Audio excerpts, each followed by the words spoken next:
Welcome back, MTG Joe here. Today we are doing a weekly meta breakdown, metagame breakdown for the Timeless Best of One format. We did the Best of 3 video that's up in the playlist if you want to catch it for this week.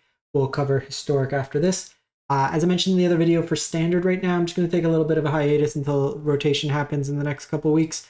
The decks are literally card for card for the last month or so. There's been no real innovation, so the videos that were there in the playlist are still relevant today. I'm just really tired of talking about the same decks for like 6 to 12 months at this point. Rotation can't come fast enough in those formats. But Timeless got a bunch of cool cards from Modern Horizons 3. Lots of new archetypes, new strategies, kind of mix-up decks. And we're going to be looking at a bunch for this video.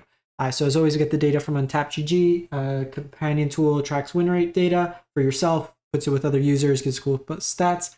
Link for Untapped is in the video description. I'll paste all these deck lists as well in the video description so you can lift, copy, paste till your heart's content.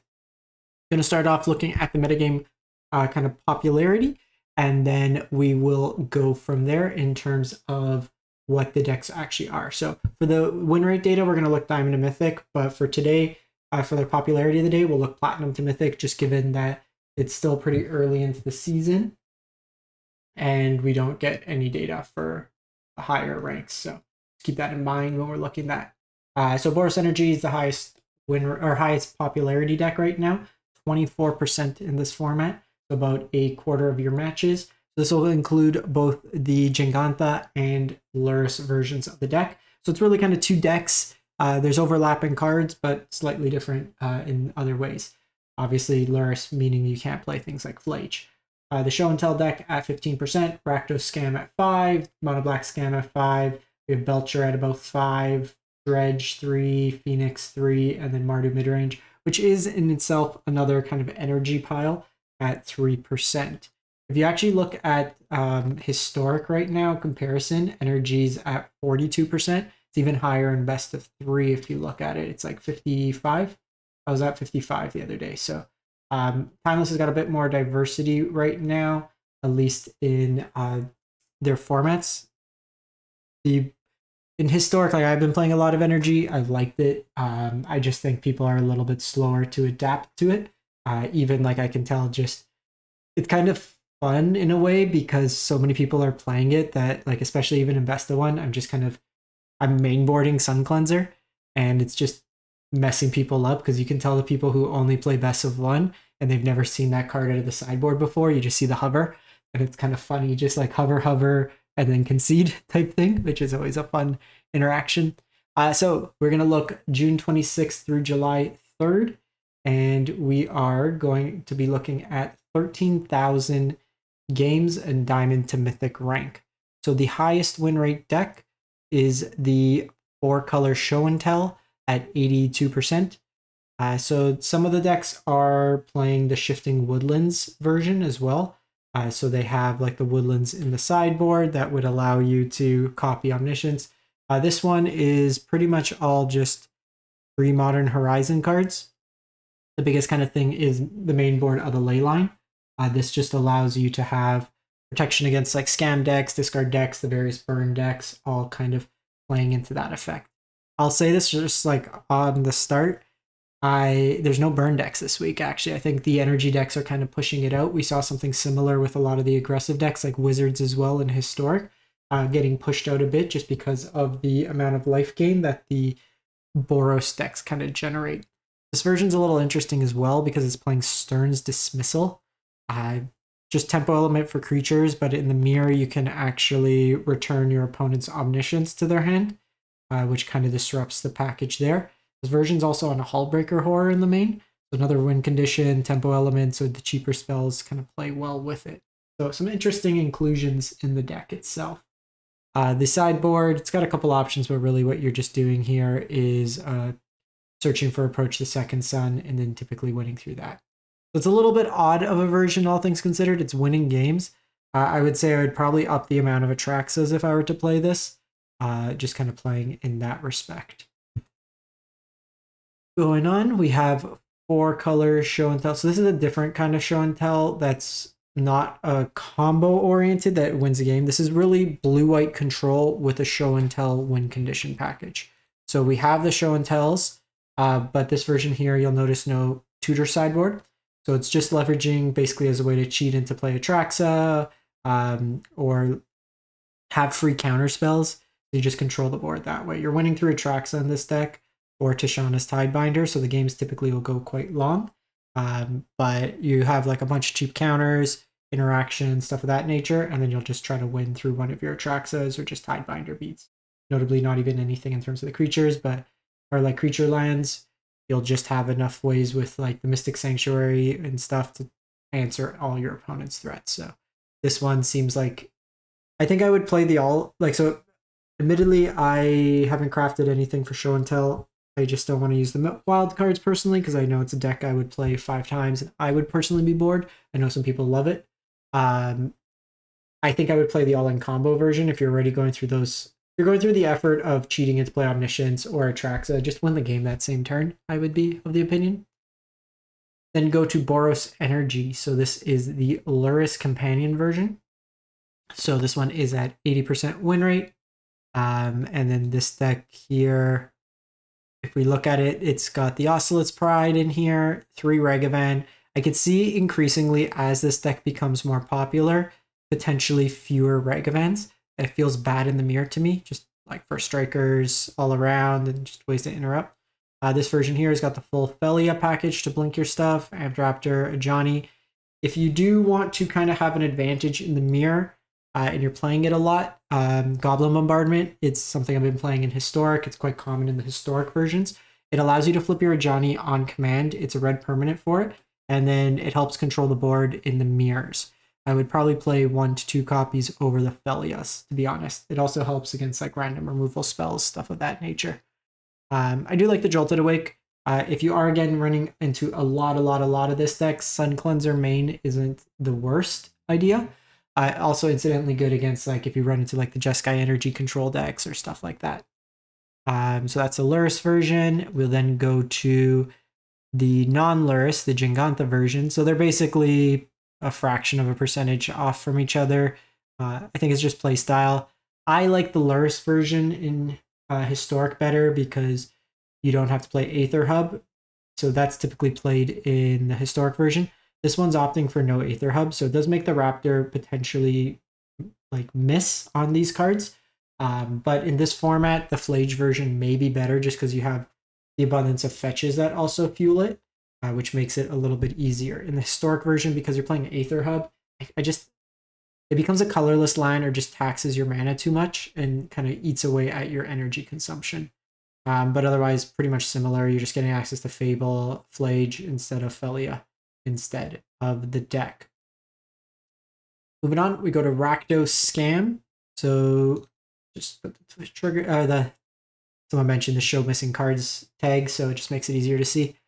So this is pretty stock to like what the modern was at some point before the bans. Fury's in here, Grief's in here. Reanimate is the big bonus that the modern format didn't have, but just a bunch of pitch elementals, 2 for 1 your opponent. Basically the goal is to either eat away at their hand on turn 1 or like turn 1-ish, turn 2, sneak into play like a big troll or something like that.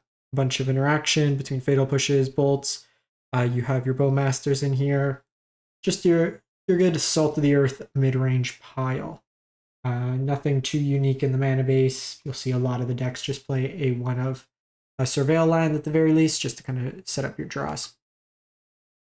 Then go to Mardu Midrange. So this is kind of an energy Mardu list, 73%. So by going Mardu, you get access to Deathrite Shaman to help you ramp. You'll notice a single green source to help with the ability of Deathrite Shaman.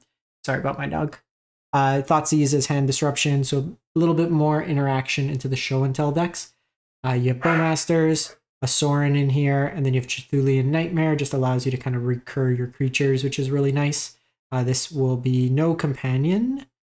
Can you play Jingantha? You can play Jingantha in this list, so just play Jingantha. That's an easy addition here. So Jingantha is a free add to this deck. Phlage is in here, amulets for more value kind of mixed in. I really like the look of this one. This one looks fun. Deathrite goes a long way for the deck. I think it makes it really interesting. And then you have like Bowmasters, kind of control the board in that sense. Good in the mirror kind of breaker. We then go to Mardu Vampires Phoenix combo. So what do you want to play? Every graveyard cheat into play effect. So what we can do, Dark Ritual, Sorin into Olivia, Vein Ripper, or Saint Elenda. We can also go Strike It Rich, Dark Ritual, Buried Alive. And then that's turn 1, put 3 Phoenixes into the yard, get those 3 back.